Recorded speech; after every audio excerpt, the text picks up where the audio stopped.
नमस्कार स्टूडेंट्स, इस वीडियो में हम आज के बीच लेके आए हैं कक्षा 12 हिंदी के पेपर में पूछे जाने वाले दो सबसे महत्वपूर्ण पत्र लेटर लेके आए हैं। सिर्फ आप इन दो पत्र को एक बार देखकर 18 फरवरी को पेपर देने जाना। मैं आपको विश्वास दिलाता हूं कि आप 6 में 6 अंक पूरे करके आएंगे और आपको 6 में 6 अंक पूरा मिलेगा। तो चलिए वीडियो को स्टार्ट करते हैं और देख लेते हैं आपको पत्र लिखना कैसे है। तो देखिए, सबसे पहला प्रश्न जो आपसे पूछा गया है वह आपका है, देखिए, बैंक के शाखा प्रबंधक को ऋण प्राप्त करने हेतु आवेदन पत्र लिखिए। इस प्रकार से प्रश्न दिया रहेगा आपके बोर्ड पेपर में। अब आपको लिखना कैसे है इसको देख लेते हैं। तो आपको सबसे पहले सेवा में इतना लिखने के बाद आपको में के नीचे यानी बगल में आपको लिखना, आपको कामा दे देना है। कामा देने के बाद अब आपको कामा के ठीक नीचे से लिखना है आपको शाखा प्रबंधक, यानी आप बैंक के मैनेजर को पत्र लिख रहे हैं तो आपको लिखना है शाखा प्रबंधक। फिर इतना लिखने के बाद आपको बैंक का नाम लिखना है, यानी जिस बैंक से आप ऋण ले रहे हैं, कर्ज ले रहे हैं, उस बैंक का आपको नाम लिख देना है। तो बैंक का नाम मैं यहाँ लिखा हूँ भारतीय स्टेट बैंक। आप यहाँ चाहे तो कोई भी बैंक का नाम, किसी भी बैंक का नाम यहाँ लिख सकते हैं जिस बैंक से आप कर्ज ले रहे हैं। आप चाहे तो यहाँ यूनियन बैंक या बैंक ऑफ बड़ौदा, इस प्रकार से आप लिख सकते हैं। इतना लिखने के बाद अब आपको आगे स्थान का नाम लिखना है। स्थान का नाम मैं यहाँ मड़ियाहू जौनपुर लिखा हूँ, तो आप चाहे जिस भी स्थान का नाम लिख सकते हैं। इस प्रकार से इतना लिखने के बाद अब आपको सेवा के ठीक नीचे आपको विषय हेडिंग डाल देना है और इसमें आपको लिखना है ऋण प्राप्ति हेतु आवेदन पत्र। इतना लिखने के बाद विषय आपके लिए मोस्ट इंपॉर्टेंट है, मतलब महत्वपूर्ण है विषय आपके लिए। इतना लिखने के बाद अब आपको विषय के ठीक नीचे आपको महोदय लिखना है। महोदय लिखने के बाद महोदय के बगल में आपको कामा दे देना है। कामा देने के बाद अब आपको करना क्या है, इसके नीचे आपको विस्तार में लिख देना है। विस्तार पूर्वक आपको अपनी समस्याएं व्यक्त कर देनी है। देखिए, आपको महोदय लिखने के बाद यहाँ से अपनी समस्याएं विस्तार में व्यक्त कर देना है, लिख देना है।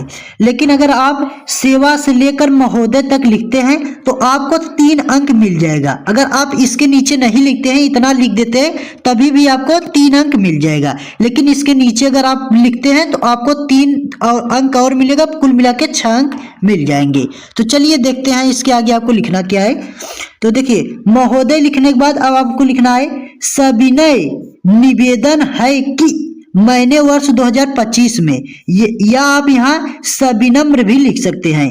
तो इतना लिखने के बाद सविनय निवेदन है कि मैंने वर्ष 2025 में प्रयागराज विश्वविद्यालय से, यानी प्रयागराज विश्वविद्यालय से बीए, यानी बीए कोर्स होता है जिसका फुल फॉर्म होता है बैचलर ऑफ आर्ट, बीए प्रथम श्रेणी में उत्तीर्ण की है। यानी प्रथम श्रेणी आप लोग जानते हैं, प्रथम हो गया, द्वितीय हो गया, तृतीय श्रेणी हो गया, तो ये 3 श्रेणियां होती हैं। तो आप यहाँ प्रथम श्रेणी में उत्तीर्ण की है, अर्थात पास की है। लेकिन अभी तक मुझे कोई रोजगार नहीं मिला है, यानी रोजगार अर्थात कोई नौकरी नहीं मिला है। मुझे सूत्रों से पता चला है कि, सूत्रों से अर्थात समाचार पत्र से या समाचार से, न्यूज से पता चला है कि विभिन्न ऋण योजनाओं के तहत, मतलब विभिन्न ऋण योजनाओं के तहत, तहत की जगह आप अंतर्गत भी लिख सकते हैं, लेकिन तहत ज्यादा बेटर होगा अगर आप लिखेंगे। तो तहत आपका बैंक भी बेरोजगार युवकों को 1 लाख रुपए तक का ऋण प्रदान कर रहा है। 1 लाख तक रुपए ऋण कर्ज दे रहा है। इतना लिख देना है। इतना लिखने के बाद अब आपको करना क्या है, इतना लिखने के बाद अब आपको पैराग्राफ चेंज करके नए पंक्ति से आपको क्या लिखना है, एक पंक्ति आपको एक लाइन छोड़कर नीचे से नए लाइन से आपको लिखना है, अतः आपसे विनम्र निवेदन है कि आवश्यक दस्तावेज भरवा कर हमें भी 1 लाख रुपए ऋण प्रदान करने की महान मतलब बड़ा कृपा करें ताकि हम अपना कोई व्यवसाय शुरू कर सकें। तो इस प्रकार से आपको लेटर पत्र लिख देना है। ये आपका कंप्लीट पत्र हो गया। अब क्या करना है आपको, अब इसके नीचे आपको बाएं तरफ आपको दिनांक डेट डाल देना है और इसमें आपको जो भी तारीख हो आपको उस तारीख को यहाँ लिख देना है। तो जैसे आज 14 तारीख और 1 महीना 2026 है, तो इस प्रकार से आपको लिख देना है। इतना लिखने के बाद डेट दिनांक आपको लिखने के बाद अब यहाँ प्रार्थी अर्थात आपका नाम, जो पत्र लिख रहा है उसका यहाँ नाम लिखा जाएगा। लेकिन अगर आप बोर्ड पेपर में बैठे हुए हैं और बोर्ड परीक्षा में आप कॉपी लिख रहे हैं तो आपको यहाँ क्या कर देना है, क ख ग इस प्रकार से लिख देना है। तो इस प्रकार से आप लिख देते हैं तो आपका मतलब कंप्लीट हो जाता है, पूरा कंप्लीट पत्र हो गया। तो ये हो गया आपका पहला पत्र। अब आइए हम लोग दूसरा पत्र देखते हैं आपको लिखना कैसे है। तो देखिए आपका दूसरा जो पत्र लिखना है और आपका जो दूसरा प्रश्न पूछा गया है वह आपका कुछ इस प्रकार से है। देखिए यहाँ दूसरा रहेगा, मिस्टेक हो गया है, यहाँ दूसरा रहेगा, 2 रहेगा और इसमें देखिए पूछा गया है किसी माध्यमिक विद्यालय के प्रधानाचार्य को हिंदी प्रवक्ता पद पर अपनी नियुक्ति हेतु एक आवेदन पत्र लिखिए। इस प्रकार से प्रश्न पूछा जाता है। अब देखिए आपको लिखना कैसे है, स्टेप बाय स्टेप मैं आपको बता रहा हूं। जिस प्रकार से पहला पत्र बताया उसी प्रकार से और आपको इसी प्रकार से लिख देना है, आपको 6 अंक पूरे मिल जाएंगे। देखिए सबसे पहले आपको करना क्या है, तो देखिए यहां से आपको सबसे पहले सेवा में लिख देना है। में के बगल अर्थात नीचे आपको कामा दे देना है। कामा के ठीक नीचे से आपको लिखना है प्रधानाचार्य महोदय। इतना लिखने के बाद अब आपको कॉलेज का नाम लिखना है, यानी जिस कॉलेज से आपने मतलब आप जिस कॉलेज से पढ़ाई की है उस कॉलेज का आपको नाम लिख देना है। तो जैसे मैं लिखा हूं राजकीय इंटर कॉलेज प्रयागराज अर्थात इलाहाबाद, तो इसी प्रकार से आपको भी लिख देना है। आप चाहे जो भी कॉलेज का नाम लिख सकते हैं। इतना लिखने के बाद अब आपको सेवा के ठीक नीचे आपको विषय हेडिंग डालना है। विषय आपका मूल है, महत्वपूर्ण है।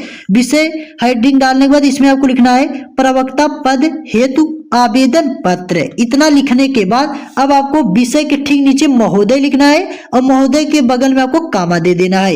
इतना करने के बाद अब आपको यहाँ से जिस प्रकार से आपने पहले मतलब पत्र में लिखा है उसी प्रकार से इसमें भी आपको अपनी समस्या व्यक्त कर देना है, विस्तार में आपको लिख देना है। तो देखिए अब इसके आगे आपको लिखना है सविनय या सविनम्र दोनों आप लिख सकते हैं। तो सविनय निवेदन है कि मैंने वर्ष 2023 में प्रयागराज विश्वविद्यालय से MA हिंदी यानी MA आपने किया, लेकिन MA में मतलब जो किस हिंदी से आपने पढ़ाई की और प्रथम श्रेणी उत्तीर्ण की है उस सब्जेक्ट का आपको यहाँ विषय का आपको नाम लिखना है। आप चाहे तो यहाँ इंग्लिश भी लिख सकते हैं, अंग्रेजी आप लिख सकते हैं, चाहे तो आप यहाँ फिजिक्स या आप कोई भी यहाँ लिख सकते हैं सब्जेक्ट जो आपको मतलब जिससे आप पढ़ाई की है। इतना लिखने के बाद हिंदी प्रथम श्रेणी में उत्तीर्ण की अर्थात पास की है। इसके साथ ही मैंने B.Ed, देखिए B.Ed अर्थात MA BA के बाद एक कोर्स और करना होता है उसे B.Ed कहा जाता है। B.Ed की परीक्षा में भी मतलब B.Ed की परीक्षा में भी अच्छे अंकों से उत्तीर्ण की, यानी उसमें भी अच्छे अंक प्राप्त किए और पास कर मतलब अच्छे अंक से पास हुए। हमें समाचार पत्र के माध्यम से समाचार, देखिए वहां सूत्रों था तो इसलिए हमने यहाँ समाचार पत्र लिखा ताकि आपको पता चल जाए कि सूत्रों को ही समाचार पत्र या समाचार कहते हैं। तो हमने समाचार पत्र के माध्यम से, देखिए हमने यहाँ आपको लिखना है, नहीं हमें भी आप लिख सकते हैं, हमें समाचार पत्र के माध्यम से पता चला है कि आपके प्रतिष्ठित विद्यालय में हिंदी प्रवक्ता का पद रिक्त है। इतना आपको लिखने के बाद अब आपको एक लाइन छोड़कर आपको नए पंक्ति से आपको लिखना है।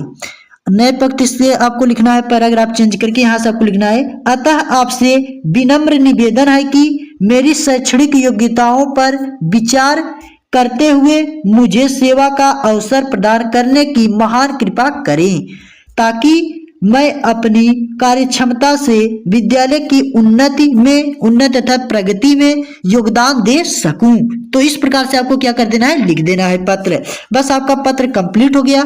इतना करने के बाद अब आपको क्या करना है, अब आपको इसके ठीक नीचे मतलब बाईं तरफ आपको दिनांक, आपको उसी प्रकार से जिस प्रकार से आपने पहले पत्र में लिखा था उसी प्रकार से आपको यहाँ दिनांक लिख देना है। 14 तारीख 1 महीना 2026 आपको इस प्रकार से लिख देना है। इतना लिखने के बाद अब आपको यहाँ अपना नाम लिखना है, लेकिन बोर्ड पेपर में है तो आपको क ख ग इस प्रकार से लिख देना है, नाम नहीं लिखना है। इतना लिख देंगे तो आपका कंप्लीट हो गया, पूरा पत्र कंप्लीट हो गया। तो इसी प्रकार से दोस्तों क्या कर देना है स्टूडेंट्स, आपको इसी प्रकार से पत्र लिखना है अपने बोर्ड पेपर में। अगर आप इस प्रकार से पत्र लिख देते हैं तो आपको 6 अंक में 6 अंक पूरा एग्जामिनर जो है जांचने वाला वह देगा और आपका एक भी अंक नहीं कटेगा, मैं आपको विश्वास दिलाता हूं। तो दोस्तों अगर आपको यह वीडियो अच्छी लगी हो तो प्लीज एक लाइक कर देना, चैनल को सब्सक्राइब कर लेना और अपने दोस्तों तक शेयर कर देना। तो मिलता हूं ऐसे ही मोस्ट इंपॉर्टेंट टॉपिक लेके, तब तक के लिए जय हिंद, वंदे मातरम।